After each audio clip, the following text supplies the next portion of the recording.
अस्सलाम वालेकुम रहमतुल्लाहि व बरकातुहू। सफ़ा Urdu pre primary school तहूराबाद वागी road Wazirabad Nanded की जानिब से ऑनलाइन तर्ज तालीम का आगाज़ फिर इस साल लिया जा रहा है। आज हम जमात सग़ीर दुहम से मज़मून उर्दू से कहानी नंबर 5 बंदर और बिल्लियाँ पढ़ेंगे।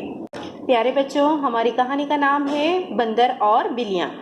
देखिए, कहानी शुरू कर रहे हैं अब हम। दो बिल्लियाँ एक रोटी के टुकड़े के लिए आपस में लड़ रही थी। क्या है, देखो, दो बिल्लियाँ एक रोटी के लिए आपस में लड़ रही थी। इस वक्त एक बंदर वहाँ आया। उसने कहा, मैं इंसाफ करता हूँ।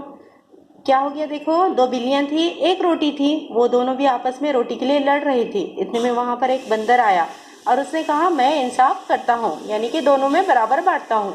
रोटी के दो टुकड़ों को तराजू के पल्लों में रखा। जिधर वजन ज्यादा हो रहा था उधर का कुछ टुकड़ा बंदर ने खा लिया।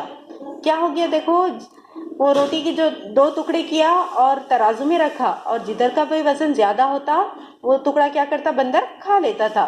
फिर दूसरी तरफ का टुकड़ा खा लेता था। इस तरह से क्या हुआ, पहले पल्ले में का भी टुकड़ा खाया, दूसरे की तरफ का भी टुकड़ा खाया। इस तरह करते करते बंदर ने पूरी रोटी खा ली। बिल्लियां मुंह देखती रह गई। क्या हो गया, थोड़ा थोड़ा टुकड़ा खाते खाते पूरी की पूरी रोटी बंदर ने खा लिया और बिल्लियां मुंह देखती रह गई।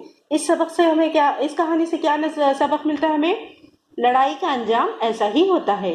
देखिए, लड़ाई करने से क्या हो गया, तीसरे का फायदा हो गया, बंदर का, है ना।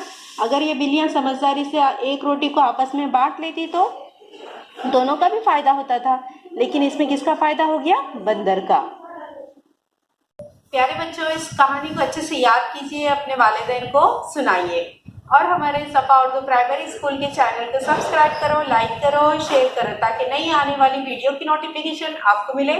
इंशाल्लाह नेक्स्ट वीडियो में मुलाकात होगी। अल्लाह हाफिज।